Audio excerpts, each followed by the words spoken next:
I was working at this bookstore, and they specialized in pornography and paperbacks, especially true crime paperbacks. And so David Sinclair's book came out, Say You Love Satan. I was shopping at my friend's vintage store in Chicago called Shangri-La that my friends still own. And they had a little book section with true crime books where I picked up this book called Say You Love Satan that caught my eye while I was shopping. I pulled it off the shelf and I think I picked it up for 99 cents when I read the back cover. And that's how I found out about it. I hated it. I knew it was all bullshit. I was pretty appalled by how many factual errors there seemed to be in the book. A lot of it was just made up and not true, like Ozzy coming through the speakers and telling him to kill people, and it just sounded like nonsense. It got me angry. It got me angry. This writer, David St. Clair, was just completely confused that, he was more interested in creating some sort of crazy, scandalous narrative than actually figuring out what the root causes of this were. Just to reiterate about Say You Love Satin. It was just another kick in the groin. I really grew to resent people who were sensationalizing this. When it comes down to it, Gary was a guy I knew. Like this was not, this is not in the abstract. It's not just somebody I'm reading about. It was a horrible piece of work. It was just stitched together from, their publicly available stuff. And look, everyone has a right to make a living and write a book, but liberties were taken. He just made the whole thing up. But of course I knew that it was real, but I had to wonder, where did this information come from? It just seemed unbelievable that there were no sources cited, that, he apparently just kind of, this is what he thought happened, and so that's how he wrote the book. It's, if you turn over a rock, you're going to find a lot of things crawling out from under the rock. And every now and then, as a journalist, your work gets ripped off, or any writer, your work can get ripped off. And instead of trying to set the record straight with the book, it seemed like St. Clair was more interested in, inserting his own voice or his own point of view into it. It was clear. I discussed it with my literary agent. She read all the offending passages, and she said, look, you shouldn't sue him because it's very hard to win those sort of cases, but you should try to settle, and they should make some kind of settlement. They should give you some royalties or some money. I just can't even believe the book was published. It's just, thinking about it now, it feels really irresponsible, but also it also helped make things worse. And then the crazy irony happened where the lawyer who had defended Rolling Stone and myself against the subpoenas, the very lawyer who had quashed those subpoenas, had now 2 years later, or whatever it was working for the publisher of this book. So where she had been on my side of the table and had beautifully and ferociously defended my rights, she was now sitting on the other side of the table defending this guy. And she said, well, what Mr. St. Clair had done might not have been nice, but it was legal. And so, it wasn't the first time, nor was the last time where my work had gotten kind of ripped off. And so I just had to live with it, live and learn, and that was it.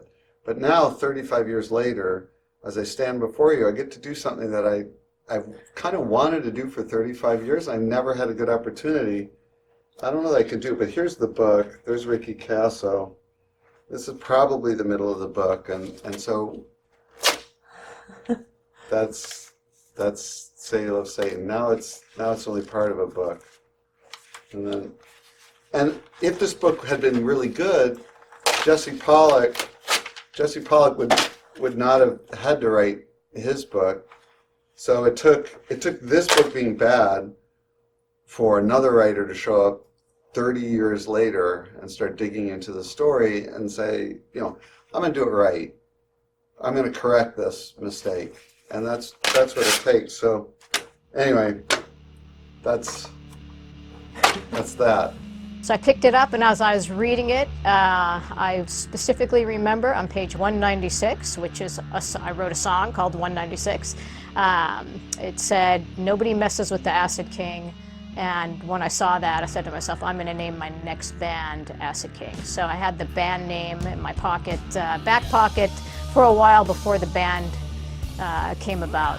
When we first started the music back in 1993, there really wasn't a name for it. There wasn't really a genre. We were really into Hawkwind and, of course, Black Sabbath and all the other bands that sounded like Black Sabbath, St. Vitus, and I was really into Trouble and metal rock bands that were kind of psychedelic, kind of heavy. Nobody knew what to do with us or what genre it belonged into. So now I would say doom and stoner rock is what we're categorized as. And that book was a big inspiration at the beginning of our band and up until now. And I read that fucking thing and I was like, whew. We were in the midst of making the Manson Family. At the time it was called Charlie's Family. And we had hit a dry spell with our investors. I mean, we were trying to get as much money from these businessmen of Cincinnati and Dayton, Ohio. And they had just gone cold. And I was like, I have to do something to make a new film to show that me and genius Mike King, the cinematographer, that we had grown as filmmakers. And so I was looking for a short, and I thought about that. And bingo, I really would have loved to made it into a feature.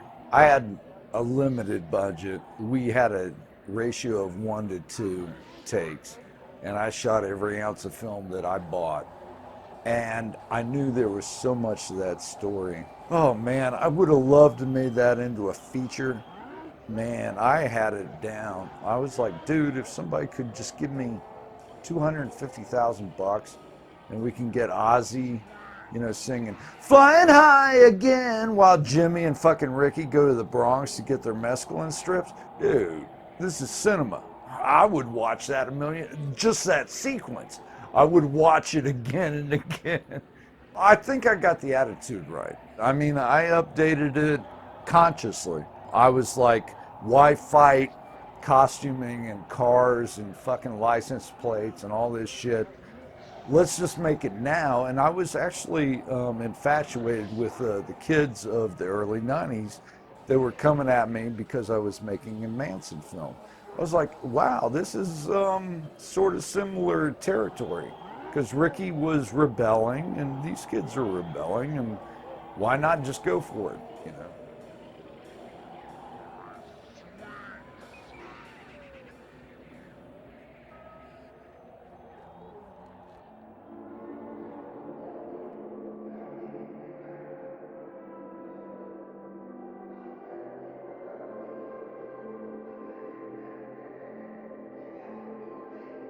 We stayed up for like three days and we wrote this 30-page treatment. And then we researched it further and we came out here and we went to the spots that we had read about, like the gazebo. There was a spot in the woods where I think the murder took place. We were doing it like according to the facts that we knew, but we were like immersing it with our own stuff on top of that. But like it was following the story, but we put in, like Ricky, like seeing himself getting like rewards from the devil, and like, we put all this other stuff on. And there was some of the pranks he did, like when he runs across the street and like, and the car crashes into it. That was something I did, and like, it was like we used stuff from our own lives. The grave digging sequence, we made these tombstones and we had him because he needed a skull for this ritual he was going to do. So David had a human skeleton, It had a metal pipe holding it to the skull. And so anyway, he digs it up and then he holds up the skeleton triumphantly. We put together the trailer and then kind of took a break and we were gonna go back and work on that. And I had this big collection of books and this candle, it was a votive candle and it cracked and all my books went up and then all the film was in there too. So a lot of it got destroyed. By the time the fire happened, he died the next year. So he was already sick. So I mean, he did want to do it, but he was being nursed at his home and stuff by that time. So yeah, we were gonna do it, but then he got sick. So I mean, it would have been up to me to do it.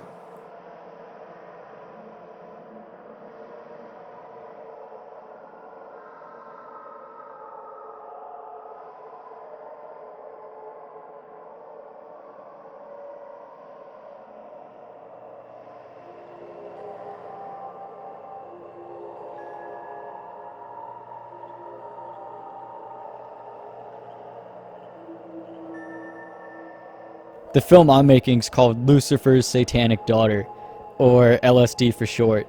Ricky is in it, but it's as if the Ricky Kasso case happened nowadays in Australia, but under the radar, and as if all the propaganda that the Christian moms and stuff I guess would be worrying about, if all that was true, if heavy metal and acid would actually make your kid worship the devil, which I guess is what Ricky did in a way, so it's kind of true. And the Jim Van Beber film is already a classic. I borrowed from that for my film. I made sure my Gary also has a mullet, because the mullet just says everything you need to know. The whole thing's supposed to be it's in the headspace of Ricky, meaning the whole film is psychedelic. Not all of it's gonna make sense. It's perverted, twisted, and depraved. But that's just so you get the inside scoop of what Ricky was going through in that time.